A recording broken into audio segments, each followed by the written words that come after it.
Jai Hind. Today, in continuation with the previous lecture, we will start with the topic operating system.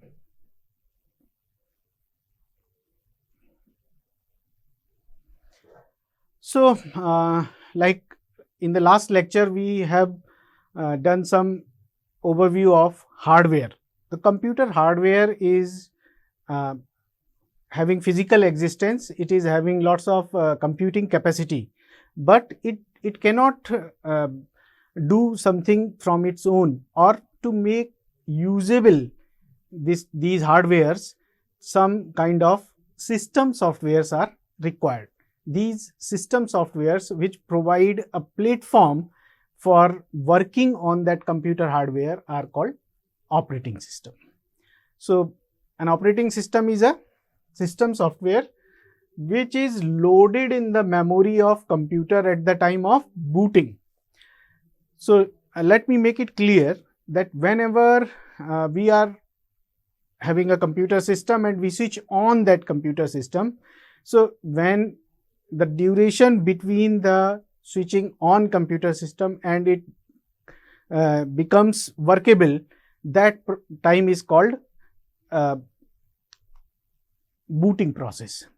And during booting, all the hardwares is checked, and then the operating system is loaded from secondary memory to primary memory. Because last time I have told you that the processor can only communicate directly with the primary memory, and primary memory is generally are volatile. That means whenever the power goes, it is reset, its all data also flushed out. So, the computer keeps these operating system and important softwares data in the secondary memory, which is non-volatile. That means it keeps its data whenever there is no power. So, from secondary memory, the operating system is loaded into the primary memory, and it remains, it takes the control, it takes charge of that hardware, and it remains there and provides a platform on top of which applications program may run. Now, it makes our computer system as usable. Like I am having any graphics software, video editing software. So, these softwares are running on top of operating system. They are not directly communicating with the hardware, rather they are communicating with the underlying operating system, and in turn that operating system is communicating with the hardware. So, let us try to understand it in a graphical way. Like this is our hardware, this is our computer machine, this is our computer. So, this computer is basically having lots of hardware inbuilt in it, processing power, memory, input output devices, all these are available, and these hardware is being controlled with the help of operating system. So, operating system is a software which is providing a platform by using which we can use the computer hardware. Now, different other application softwares and system softwares, these are being communicating, you can see they are communicating with the operating system. These application softwares like MS Office,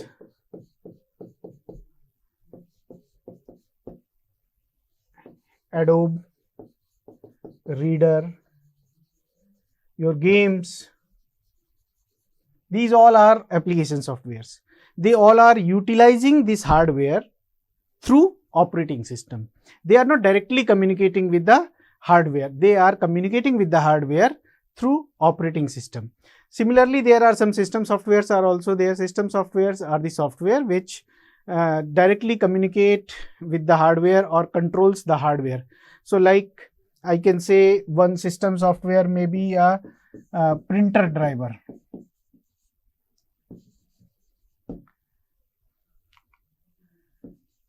So this printer driver which is being used, so that is communicating with the operating system, and this printer driver is called system software because it is controlling the printer hardware.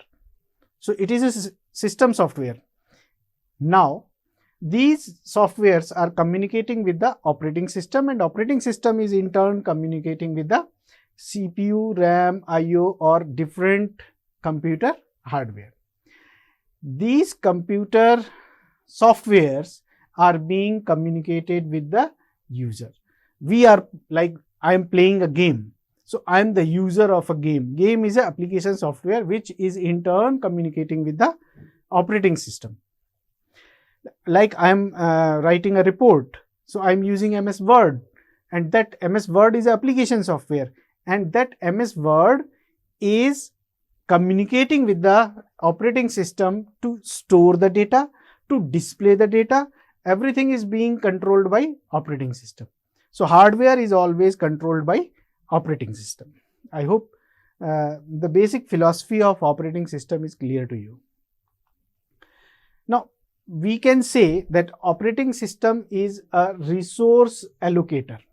A resource allocator we are saying because all the hardware available like processing power, memory, these all can be termed as resources, and these resources are being controlled by operating system. So the operating system controls all these resources, manages all these resources, and decides between conflicting requests. Like for example, like I am writing a report, and in the background I am listening music also.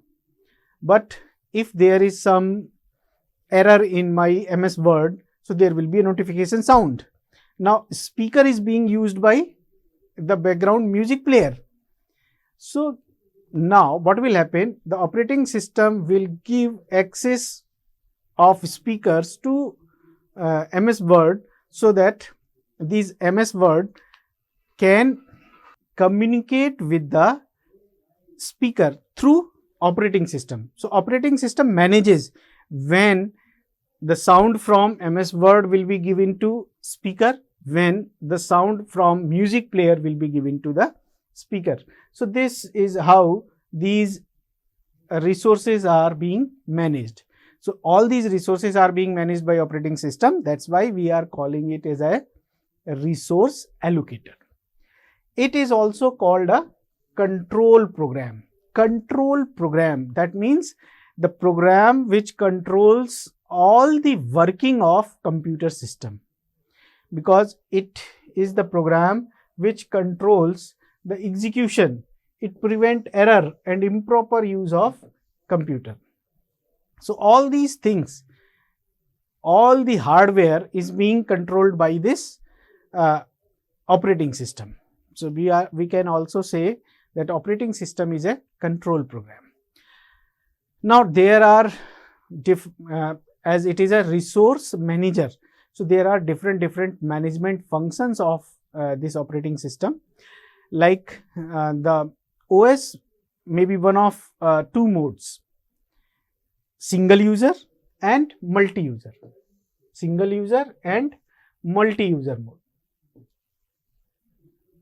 So in single user mode, all the resources are available to that single user. So there is no need of management. But in case of multi-user mode or multitasking mode, when more than one task is being handled, so there is a possibility that different users or tasks are requiring different resources. So there is a need of management or controlling or scheduling, allocating those resources to the different users or different programs. So these operating systems are designed to allow several users at a time. Like you can check your computer system by opening a task manager, and you can see hundreds of processes are running in parallel. So that means our system is multitasking system. Our system is working multiple tasks at a time, and some operating systems even allow multiple users, like the same system is being handled by 10 users, 20 users, or the whole lab is being controlled by a server. So multi-user mode. Unix is a software which works in multi-user mode. So these are the management functions of operating system, like memory management, process management, device management, and file management. So let's try to understand these management functions of operating system. Like memory management. So memory is a very important part of operating system. Here memory is being pointing to primary memory, or here memory means primary memory. We are not talking about secondary memory. So memory management functions finds all the available free space in the main memory or primary memory and allocates it to the processes. The different processes which are being executed at that time are given this space in the memory, because every process which wants to get execute must be in the primary memory. So what is a process now? Process is a program under execution is called a process. When like you have written a computer program and you stored it in secondary storage, in your pen drive, in your hard disk. So that is a program, and when you execute that program, when it is getting executed, then it is called a process. So the operating system manages whole memory by dividing it into several blocks and partitions. Like for example, there is a separate data area, there is a code area for one program which is being executed.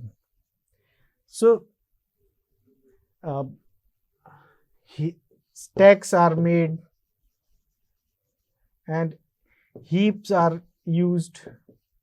So different things are in different blocks, and partition is used for different processes. So whenever a process waits for input output to be completed, during that wait time, the CPU may be allocated to other process waiting for processor, and which is available in the main memory. So CPU time is being shared among different processes. It deallocates processor when a process is no longer required. So it deallocates and send back to the secondary memory to make a space for upcoming processes. So this is how a process management is being done. There are different techniques of process management is also there, these are called CPU scheduling algorithms, like round robin, shortest job first, time sharing. So different that you can study when you go deep in the subject operating system. Next thing is device management. The function of operating system deals with the allocation of devices to processes, and it keeps track of all devices. The program responsible for this task, that program is called IO controller or input output controller. Basically these devices are what? These devices are input output devices, like keyboards, mouse, joystick, game panel, and display unit, projectors, printers. So different type of devices are attached. Some are input devices, some are output devices, some are both. So the operating system schedules these IO devices, the input output channel to process, and whenever it reports an IO scheduling, after finding the status of device, channels, and a schedule, status of device, channels, and a schedule is prepared which states which device is allocated to the process. Like in recent back I have told you a example that I am writing a report and it is also sending some notifications tones for highlighting the errors, and in the background music is also playing. So that speaker is being used. It is having multiple channels. One channel is for MS Word, one channel is for music player, and it is being controlled by the operating system when access is given to which process. And whenever the process is completed, the device is deallocated. Okay. Next is file management. File management is basically done in secondary storage. So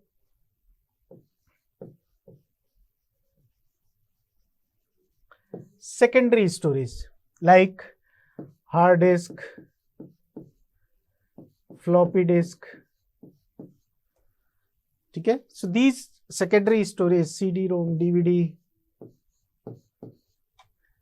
so these are being used where the files are being stored. File is what? File is a set of records, or we can say set of similar records used to store on a secondary storage or in the memory. So these files are containing similar records, like I'm having list of students, so that is one file. Like I'm having employee payroll, so that is another file. So these files are being stored in the secondary storage, and this file management of OS, it manages these files stored into the secondary storage. The file is considered as collection of logically related data item which are organized in records, and these files may contain data. These files may contain commands or executable code or reports, anything. So these file management of OS keeps track of all these information on the files and try to find the records whatever required by the process. Like if I'm playing a MP3 file, so that MP3 file is stored in secondary storage at a particular place, it is having some address, so it will be fetched by the operating system to main memory, so music player can read it. So OS keeps track of information like location of the file, size of the file, usage. Usage means what kind of software is going to use this, like MP3 will be given to music players. .docx is a file for that will be opened in or will be handed over to MS Word. .pptx will be handed over to PowerPoint.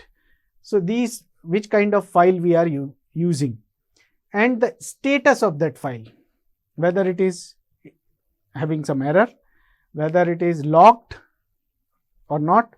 So these kind of information is kept by operating system, and the operating system also finds which process, which file is required. It also checks the protection routine whenever the file is allowed to open or not, it can be allocated to some process or not. So these kind of job is being conducted by operating system. These are some common services.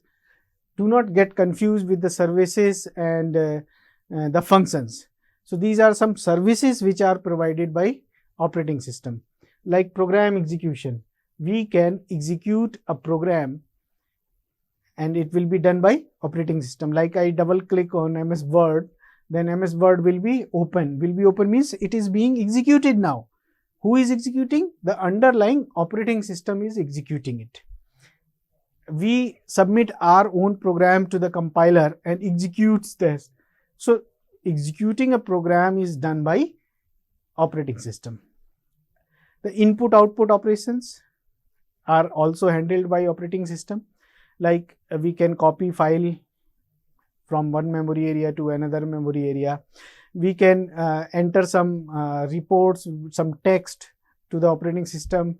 We can play games by giving different inputs to the game.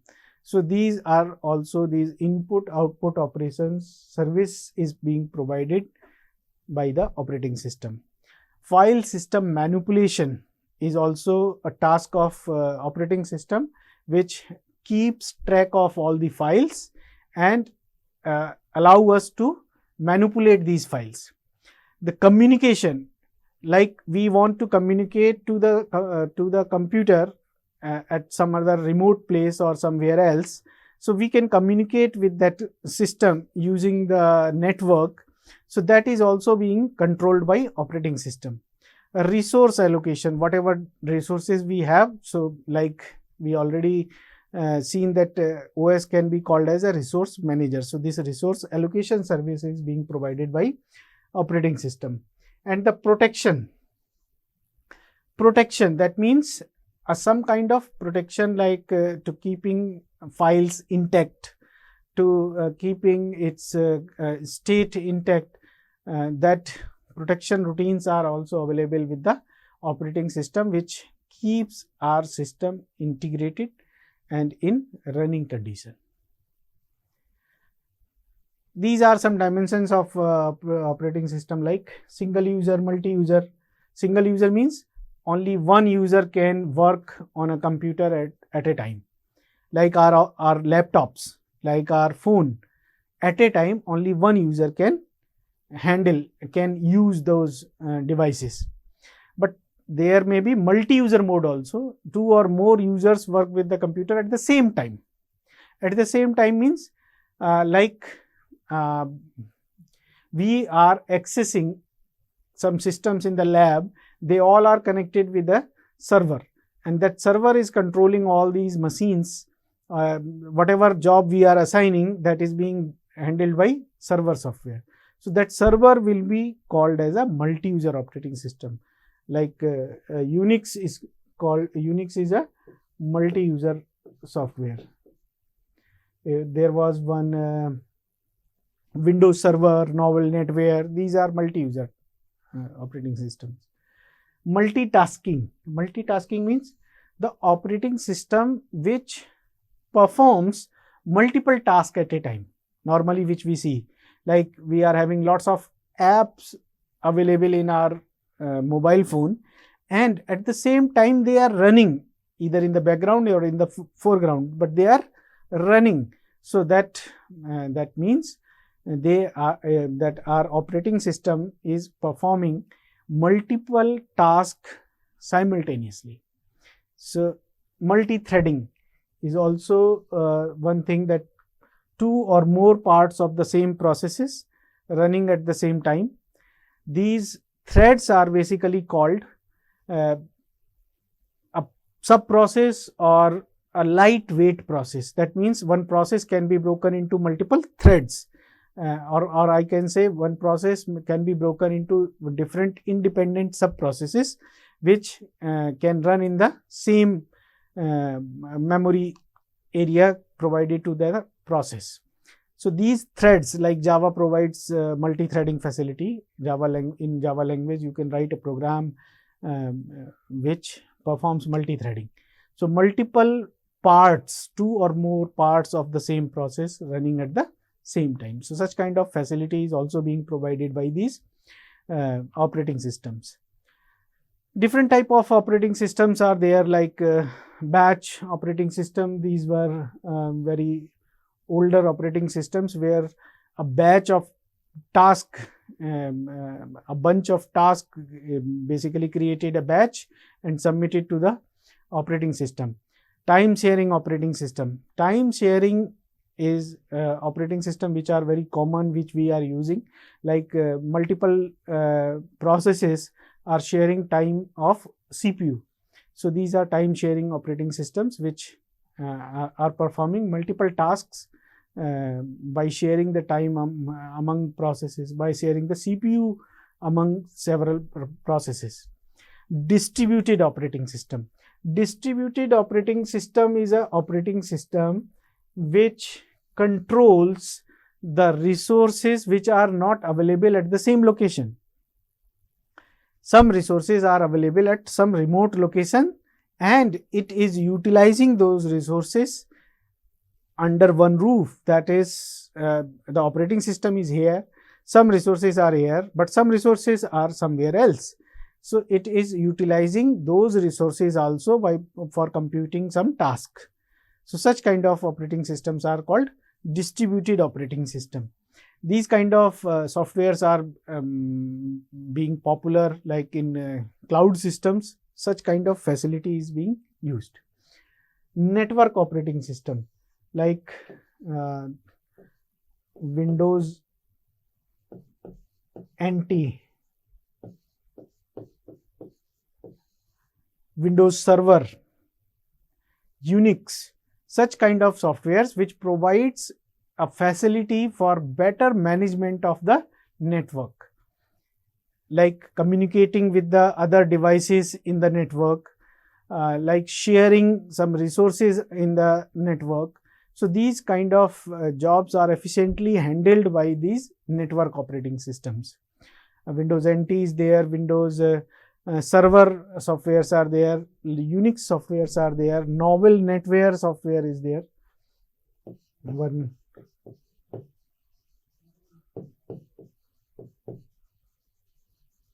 Novel NetWare software is there, which is also called network operating system. Another kind is real-time operating system. These real-time operating system means the operating system which performs the particular task in a given time frame. So here two things are very important in real-time operating system. One is predictivity and another is determination. Predictivity and determination. Predictivity in the sense like how much time this particular task requires. So that prediction is to be done in advance, that if I am going to perform this task, how much time it will take. So that prediction, and the determination that when we will execute the system will perform the task within that given or predicted time. So these things are very important in real-time operating systems. Real-time operating systems are generally used in embedded systems. Like for example, we can have like braking system of a car. So or whenever car gets an impact from the front and the air balloons blows up, so if it will have delay, then this whole process will go in vain. Okay, so like I am driving a car and it gets an impact, it gets an accident, and if the balloon does not open in the time, then so this kind of system is being developed like real-time operating system. So there are two type of real-time operating systems: soft real-time and hard real-time. In soft real-time, some specific like hundreds of milliseconds or thousands of milliseconds are allowed to perform the task. That cushion is available, but in case of hard real-time, tens of operating systems are only having 10 milliseconds. 10 milliseconds, tens of milliseconds are allowed. So like our missile system, like anti-braking system, like, so these are hard real time. Modems or radars, robotics, they may have soft real time. Washing machine. So That's all, and we will do in the next, we will continue in the next lecture. Thank you.